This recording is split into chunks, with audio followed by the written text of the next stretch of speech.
Imagine being suspended in a 15-ton black machine at 10,000 feet, surrounded by a void so dark you can't tell the sky from the ocean. Below you, 20,000 lives are sleeping at Muro Field, unaware that 12 Japanese bombers are screaming through the night to turn their world into an inferno. You have no visual, no wingman, and your only guide is a flickering green radar screen. This was the reality for Major Carroll Smith on December 29, 1944. This wasn't just a mission. It was a high-tech game of cat and mouse where the Black Widow became the ultimate predator. I am your host, and you are watching Asad History. If you love deep-dive military chronicles and untold stories of heroism, make sure to like this video and subscribe to our channel right now. Don't forget to hit the bell icon so you never miss a legendary update. By late 1944, the Pacific Theater had evolved into a grueling battle of logistics and attrition. Muro Field in the Philippines was the crown jewel of the American advance, a vital airstrip that the Japanese 4th Air Army was desperate to erase from the map. For 2 weeks, the base had been under a state of psychological siege. Air raid sirens had wailed over 300 times, depriving the men of sleep and sanity. The Japanese strategy was simple. Use the darkness to bypass American defenses and rain destruction on the grounded fleets.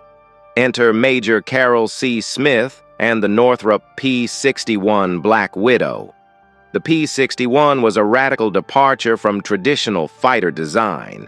It was a twin-engine, twin-boom monster specifically engineered to own the night.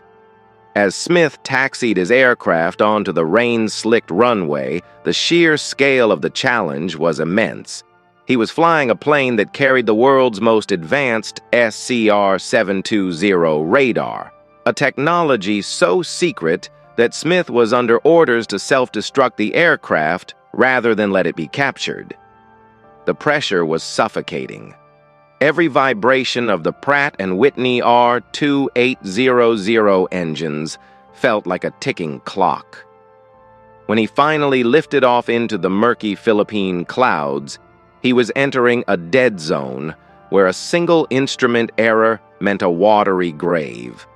He had to navigate a landscape of invisible threats, relying entirely on his radar operator, Lieutenant Philip Porter, to paint a picture of a sky filled with enemies who believed they were invisible. What made the Black Widow so terrifying to the Japanese was its ghost technology. Unlike other fighters, the P-61 was coated in a specialized, glossy black paint that reflected the night sky's ambient light, making it nearly impossible for searchlights to track. But its true sting lay in its armament. Hidden in its belly were 4 20mm Hispano cannons, capable of shredding a bomber in seconds. Even more revolutionary was the remote-controlled dorsal turret. Using a gyro-stabilized computer system, a precursor to modern AI fire control, the guns could track and fire at targets 360 degrees around the plane without the pilot ever moving the aircraft. Smith utilized this to perfection. As he closed in on the first Mitsubishi Betty bomber, he didn't just chase it, he stalked it from the dead six position. When the cannons roared, the night sky lit up with the fury of 20mm explosive shells. The Japanese pilots who called the P-61 the Black Ghost often didn't even know they were being attacked until their wings were already falling off. Smith had to manage the heat of these massive engines while Porter fought the electronic noise of the tropical storms. It was a battle of man and machine against a fanatical enemy that was increasingly turning to kamikaze tactics. Every intercept was a calculated risk, a dance on the edge of a stall, where Smith had to balance the massive weight of his fighter against the agility of the Japanese bombers. The night of December 29th reached its boiling point when Smith encountered a formation of Nakajima Helen bombers. His fuel was dangerously low, his engines were protesting the constant high-speed maneuvers, and his radar began to flicker due to overheating vacuum tubes. In a moment of pure tactical genius, Smith decided to go head-on, a move considered suicidal in night fighting due to the 500 miles per hour closing speeds. He flew directly into the path of the formation, trusting his instincts and his 20mm cannons. The first burst disintegrated the lead bomber, sending its debris into a second aircraft, causing a mid-air collision that lit up the jungle below like a second sun. With 3 kills confirmed, Smith pushed his Zachmy-damaged P-61 toward the final 2 targets. Even as his low fuel lights flashed a rhythmic warning of impending doom, he refused to turn back. He executed a high-G yo-yo maneuver, coming up underneath the 4th bomber and sawing it in half with a concentrated burst. The 5th and final kill was a testament to raw courage. With his right engine sputtering and his cannons nearly empty, he chased the last Japanese bomber to the very edge of Muro Field, downing it just miles before it could drop its payload. As the 5th bomber spiraled into the sea, a heavy silence returned to the skies over the Philippines. Major Smith had achieved the impossible, becoming an ace in a night by downing 5 enemy aircraft in a single mission. But his battle wasn't over. He had to guide his fuel-starved, battered Black Widow back to a runway that was barely visible.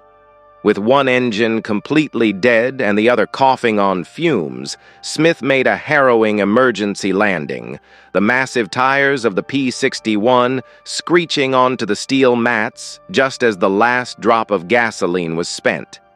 He had saved the base, the fleet, and thousands of lives. This mission solidified the P-61's legacy as the premier night fighter of World War II. Major Smith was awarded the Distinguished Service Cross, and his story became a beacon of the P-61 Black Widow was not just an airplane. It was the first true stealth weapon of the United States Army Air Forces. To understand why Major Smith was so successful, we must look at the glossy black finish of the aircraft.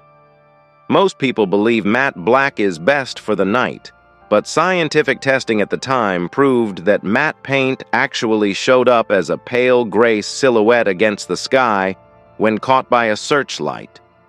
The glossy black finish, however, reflected the ambient light of the stars and the dark ocean, making the 15-ton beast almost invisible to the naked eye. This psychological advantage was devastating. Japanese pilots would be flying through the pitch-black sky, feeling completely safe, unaware that a predator was sitting just 200 yards behind them. Inside the cockpit, the environment was a high-tech nerve center. Smith relied on a red-lighted instrument panel to preserve his rhodopsin, the chemical in the human eye that allows for night vision. A single flash of white light could blind a pilot for minutes, which in a dogfight meant certain death. The heart of the Black Widow's lethality was the SCR-720 radar and its complex integration with the 420mm Hispano-Suiza cannons. These cannons weren't just machine guns. They fired high-explosive incendiary rounds that would detonate upon impact with the thin aluminum skin of a Japanese bomber. While Smith handled the flying, Porter was locked in a battle with the radar scope. The tropics provided a nightmare of ground clutter and atmospheric noise. Thunderstorms would often appear on the radar as massive solid objects, and Japanese pilots learned to hide inside these storms to mask their signature. Porter had to manually tune the radar, adjusting the gain to filter out the rain and find the hard metallic return of a Mitsubishi engine. This was a game of electronic chess. If the radar failed, the P-61 was a blind giant. On this specific night, the heat was so intense that the vacuum tubes in the radar set began to warp. Porter had to use a handheld fan just to keep the equipment from melting down while they were hunting the second and third bombers of the formation. Beyond the radar, the most feared weapon on the P-61 was the General Electric remote-controlled turret. This turret featured 4.50 caliber machine guns and could be operated by either the pilot or the radar operator using a periscopic sight. It was a revolutionary piece of engineering that allowed the crew to fire at enemies above or behind them without maneuvering the entire plane. During the pursuit of the second bomber, a Nakajima Helen, Smith found himself in a dangerous position where the Dushman, enemy, was attempting to outturn him. Smith switched the turret control to manual, allowing the guns to swivel 90 degrees upward. As the Helen crossed above them, the turret unleashed a torrent of fire, catching the bomber in its unprotected belly. The Japanese crew never even saw the P-61. They only experienced the sudden, violent disintegration of their aircraft. This technological superiority created a ghost legend among Japanese survivors, who reported being attacked by an invisible force that struck with the precision of a demon. The strain on the ground crew back at Muro Field was just as intense as the battle in the sky. To keep the P-61's complex hydraulic and electronic systems running in the 100% humidity of the Philippines was nearly impossible. Salt air corroded the spark plugs, and jungle fungus grew inside the wiring insulation. Every time Major Smith took off, he was trusting his life to the mechanics who had spent 18 hours straight scrubbing the engine cylinders and calibrating the radar. This paragraph of history isn't just about a pilot. It's about a machine that was years ahead of its time, a flying computer that turned the darkness from a hiding place into a hunting ground. As Smith banked his plane for the third intercept, he could feel the airframe vibrating under the stress of the 400 miles per hour dive. The P-61 was screaming, its metal skin groaning under the G-forces, but the hunt was far from over. The most dangerous part of the night, the head-on collision with the remaining formation, was still to come. As the mission progressed into its most lethal phase, the third paragraph of this saga unfolds with Major Smith facing a tactical nightmare. The Japanese formation, realizing they were being hunted by an invisible predator, broke their standard flight paths and began a frantic, erratic descent toward Muro Field. This was the moment where the P-61's structural integrity was tested to its absolute limit. Smith pushed the throttles into war emergency power, a setting that injected water methanol into the cylinders to boost the engines beyond their rated capacity. The Pratt & Whitney R2800 engines roared with a primitive ferocity, propelling the 15-ton fighter into a 420 miles per hour intercept course. Porter, strained by the G-forces, kept his eyes glued to the flickering green phosphor of the radar scope. "Major, they're splitting up. We have 2 Sally bombers crossing our nose at a combined closure speed of nearly 800 miles per hour. This was the dreaded head-on intercept, a maneuver so dangerous it was usually forbidden in night operations. In a head-on pass, the window for a successful shot is less than half a second. Smith had to align the glowing red reticle of his N6 optical sight with a target that was essentially a dark shadow moving at bullet speed. The P-61's massive 66-foot wingspan made it a large target for the Japanese nose gunners, who began spraying 7.7mm tracer fire into the void. Smith didn't flinch.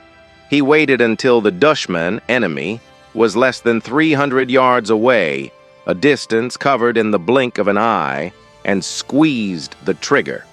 The 420mm cannons in the belly and the 4.50 caliber guns in the turret all fired simultaneously. The recoil was so massive it felt like the aircraft had hit a brick wall in midair. The lead Japanese bomber didn't just catch fire, it vaporized. The high-explosive shells struck the bomber's payload, triggering a sympathetic detonation that turned the sky into a blinding white dome of fire. The shockwave from the explosion rocked the Black Widow violently, throwing Smith against his harness and temporarily blinding him with the flash. For several terrifying seconds, Smith was flying by seat-of-the-pants feel alone, his retinas seared by the blast. "Philip, I can't see! Give me a heading!" Smith yelled over the intercom. Porter, protected by the rear bulkhead, became Smith's eyes. Using the radar, he guided the pilot through a steep climb to avoid the falling debris of the destroyed bomber. This was the pinnacle of crew coordination, a pilot flying blind, guided by a man looking at a radar screen. As Smith's vision slowly returned, he saw the silhouette of the fourth bomber attempting to dive into a cloud bank. He didn't hesitate. He dived through the clouds, using the SCR-720's short-range mode to track the thermal wake of the enemy's exhaust. He caught the bomber just as it emerged from the cloud base, shredding its starboard wing spar with a surgical burst of fire. However, the cost of this aggression was mounting. The low fuel warning lights were now a steady, ominous red glow on the dashboard. The right engine began to surge, a sign of fuel starvation or mechanical fatigue from the overboost. Muro Field was now visible in the distance, the dim runway lights a tempting sanctuary, but the fifth and final bomber was already lining up its run on the American camp. Smith knew that if he landed now, he would be safe, but hundreds of men on the ground would die. He made the ultimate commander's call. "We aren't going home yet, Philip. We're finishing this." He leveled the plane, feathered the struggling right engine to reduce drag, and prepared for the final, desperate hunt of the night. The drama was no longer just about technology. It was about the raw endurance of two men in a dying aircraft, refusing to let a single enemy escape. The final chapter of this legendary night begins as Major Smith's P-61 Black Widow transformed from a high-tech predator into a limping, battered survivor. With the right engine feathered and dead, the aircraft was incredibly difficult to handle. The asymmetrical thrust forced Smith to kick the rudder pedal with all his might, just to keep the plane from spinning into a terminal stall. Below him, the fifth Japanese bomber, a Kai-21 Sally, was making its final approach toward the darkened tents of Muro Field. Smith knew he had only enough ammunition for one brief, desperate burst. He bypassed all standard safety protocols, turning off his navigation lights and diving into the dead six position of the enemy for the final time. As he closed the distance, the smell of burnt oil and electrical ozone filled the cockpit. Porter's voice was a calm whisper over the intercom. "Range 200 yards, Major. Steady, steady." Smith squeezed the trigger. The cannons gave a final rhythmic thud before clicking empty. It was enough. The Sally's tail section disintegrated, and the bomber plummeted into the dark jungle miles short of its target.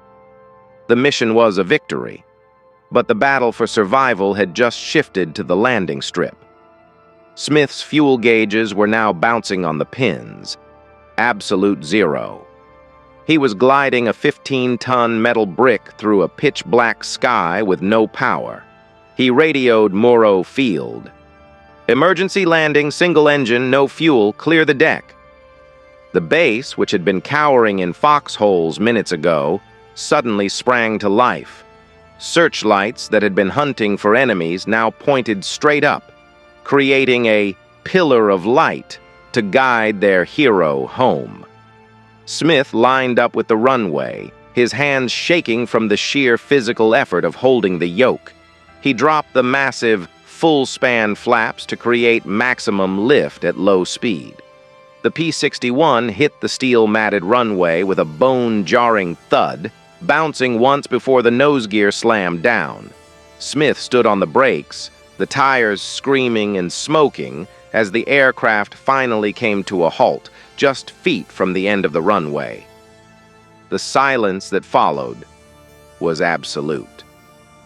Major Carroll Smith and Lieutenant Philip Porter climbed out of the hatch to find a sea of soldiers cheering in the moonlight. They had achieved the impossible, 5 confirmed kills in a single night, making Smith an ace in a day and proving that the Black Widow was the undisputed queen of the night sky. The impact of this mission was felt across the entire Pacific theater.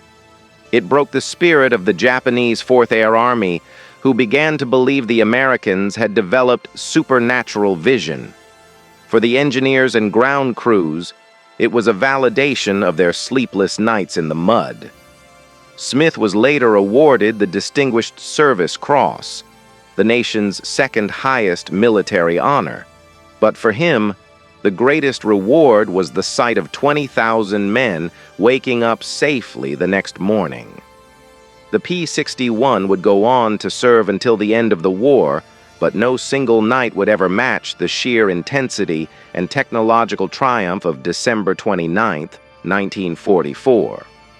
Today, the story of the Black Widow serves as a reminder of a time when the darkness was the final frontier of warfare. Major Smith didn't just fly a plane. He commanded a revolution in aerial combat that paved the way for modern stealth and electronic warfare. His legacy lives on in every radar-guided missile and every night vision-equipped pilot who takes to the skies today. The ghost of Muro Field remains one of the most incredible chapters in military history, a story of 2 men, 1 incredible machine, and a